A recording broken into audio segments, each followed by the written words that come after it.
Hello student, आज की इस वीडियो में आपको pollutant and classification of pollutant बताया जाएगा। First, pollutant. पॉल्यूटेंट का जो हिंदी होता है प्रदूषक। जिन कारकों के कारण प्रदूषण होता है उन्हें प्रदूषक कहा जाता है। इसको इंग्लिश में हम इस तरीके से देख सकते हैं, pollution causing agent are called pollutant. अर्थात जिन कारकों के कारण प्रदूषण होता है उन्हें ही पॉल्यूटेंट या प्रदूषक कहते हैं। अब इसके क्लासिफिकेशन पे चलते हैं। तो इसके क्लासिफिकेशन के कई बेस दिए गए हैं। जैसे यहाँ पे हम एक बेस लेते हैं, नेचुरल डिस्पोजल। तो on the based on natural disposal या प्राकृतिक निपटारा के आधार पर देखें तो ये दो प्रकार के होते हैं। एक होता है बायोडिग्रेडेबल और सेकेंड होता है नॉन बायोडिग्रेडेबल। इसे हिंदी में जैव विघटनकारी प्रदूषक और इसे अजैव विघटनकारी प्रदूषक कहते हैं।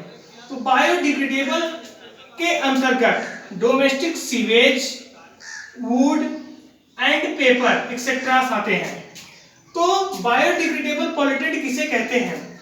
ऐसे प्रदूषक जो natural process like microbial action या रेडिएशन के द्वारा डिस्पोज हो जाते हैं, डिग्रेड हो जाते हैं, उन्हें हम बायोडिग्रेडेबल पॉल्यूटेंट कहते हैं। These are easily degraded. Degraded मतलब होता है टूट जाना।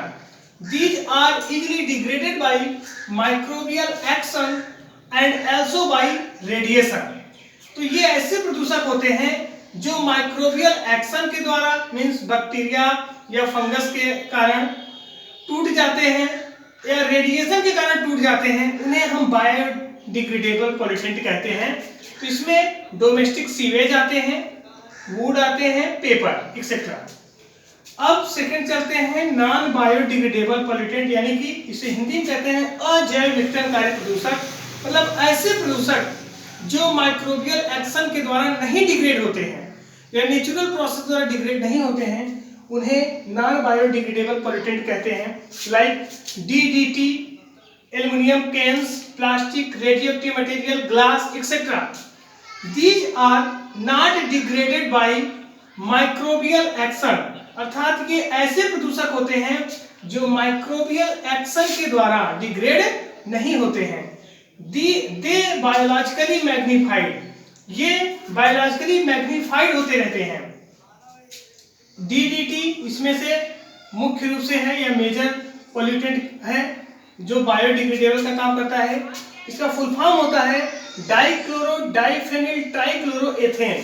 और एल्युमिनियम के कैंस बने होते हैं, वो भी डिग्रेड नहीं हो सकते हैं। Plastic, radioactive material like uranium, thorium and glasses etcetera. अब दूसरा बेस चलते हैं, बेस्ड ऑन एग्जिस्टेंस। उपस्थिति के आधार पर पॉल्यूटेंट दो प्रकार के होते हैं। एक होता है क्वालिटेटिव, एक होता है क्वांटिटेटिव।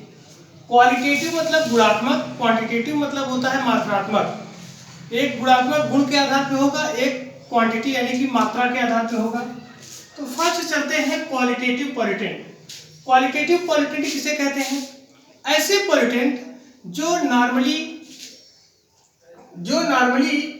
हमारे एटमॉस्फेयर में प्रेजेंट नहीं होते हैं, बट ह्यूमन एक्टिविटीज के थ्रू हमारे एनवायरनमेंट में आ जाते हैं, तो उन्हें हम क्वालिटेटिव पॉल्यूटेंट कहते हैं। For example DDT, BHC, fungicide and herbicide. इसको एक बार देख लेते हैं अंग्रेजी में।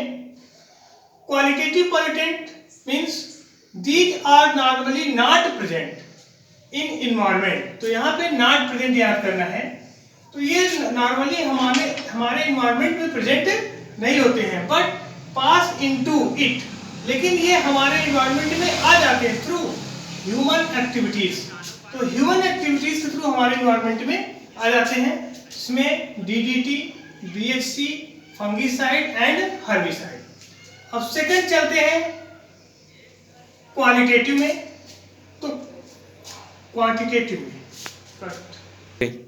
तो क्वांटिटेटिव में these are normally present in environment. ये नॉर्मली एनवायरनमेंट में प्रेजेंट होते हैं, but they become pollutant when their concentration reaches critical value।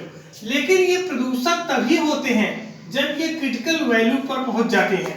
जैसे carbon dioxide, carbon monoxide and nitrogen oxide. तो कार्बन डाइऑक्साइड एनवायरनमेंट में जरूरी भी होता है क्योंकि फोटोसिंथेसिस का प्रोसेस इसी के द्वारा होता है। तो नॉर्मली ये हमारे एनवायरनमेंट प्रेजेंट होता है, लेकिन जब इसकी कंसंट्रेशन बहुत ज़्यादा बढ़ जाती है, इसके कारण ग्लोबल वार्मिंग ये सब क्रिएट होते हैं, तब ये पॉल्यूटेंट का काम करता है।